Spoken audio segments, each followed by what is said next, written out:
Okay, how's it going, everybody? I hope you're doing well. Okay, so in this episode, I want to try to, very briefly, say something about some of the ideas put forth in a book called Non-things by the philosopher Byung-Chul Han. It's absolutely fascinating and tremendously important stuff. Okay, so I'm just going to jump right into it. Okay, so according to Han, we're no longer tethered to the earth. We're no longer part of the terrestrial order. No, instead, what's happened is that our home has become Google Earth. It's in the cloud. It's in the nowhere of the digital space. Okay, and so what this means, according to Han, is that there are increasingly less objects in the world. No more actual things. No, living in digital space, we live amongst the ghostly and the intangible. We're surrounded by non-things. Yes, our world has lost things, as Han says. The world has lost the solidity of being. There's little left that's hard and permanent and solid and reliable. And that's not good. It's not good because real solid things give us a kind of center. They give us an Archimedean point, an axis mundi. Enduring things not only give our lives some sense of groundedness, but when we're able to relate to the same thing over time, something that stays what it is, that helps to establish our continuity and our identity. But it's not like this living in the world of non-things, is it? No, living inside a torrent of data and information and virtual ephemera, it's hard to get a grip on anything at all. It's all fleeting. Everything whizzes by. Nothing takes root.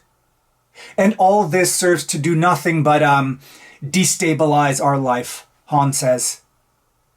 Intoxicated with this dispersal of data, caught up in the swirl of non-things, we ourselves become increasingly rootless and fragmented, and we lose a foothold on our own being.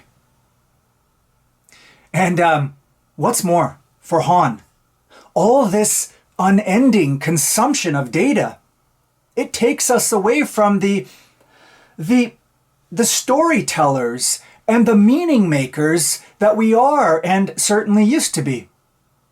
As Han says, information or data is additive, or it's a cumulative. What it's not is narrative. What he means is that we have basically become repositories of information. But here's the thing. Information doesn't add up to a story, does it? It doesn't give meaning or coherency to anything at all. These data bits that we spend all our time consuming, they're basically discontinuous units. They have no history. They form no memories. And as he says, they don't bind. And again, without binding, without narration, all we're left with is fragmentation, and with it, a fragmented life. And furthermore, what's left of the idea of truth in this information overloaded world of non-things? I mean, as Han points out, too much information doesn't necessarily illuminate or inform the world. No, actually, it can deform it. And this is clearly what's happened. I mean, in our post-factual world and fake news culture, there is no such thing as true or false anymore. is there? We're totally content with having information whiz around in our cloud nexus that has no connection at all to reality. We don't demand that our information be grounded in anything. We're more interested in using information like a kind of weapon than we are in determining its validity or its substance. Now, what is this but another aspect of a world being increasingly taken over by non-things? Now, the important point about truth, Han points out, is that it not only resists, but it endures and it stabilizes. That's to say, truth, in Han's words, possesses a kind of firmness of being that's not susceptible to manipulation or change. In this way, truth is sort of like an old oak desk or a granite temple.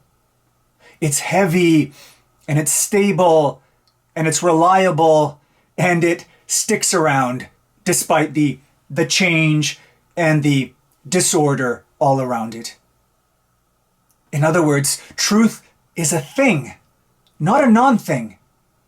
It has up until now formed the foundation of our existence. But only up until now. Up until this post-factual digital world of ours. As Han says, despite its capacity to resist, truth is now being eclipsed by what he calls the post-factual information society. Gone is fact based on truth. And gone is any time for truth as well. I mean, truth is time consuming, right? And of course, sometimes it's just boring. Well, since our time is swallowed up by constant and sensational bits of information, how on earth does truth really stand a chance? Why would we linger on anything anymore when we can have our affects and our emotions lit up at every swipe? No, as Han says, anything time-consuming is on the way out, including the most time-consuming thing of them all, truth. Bye for now.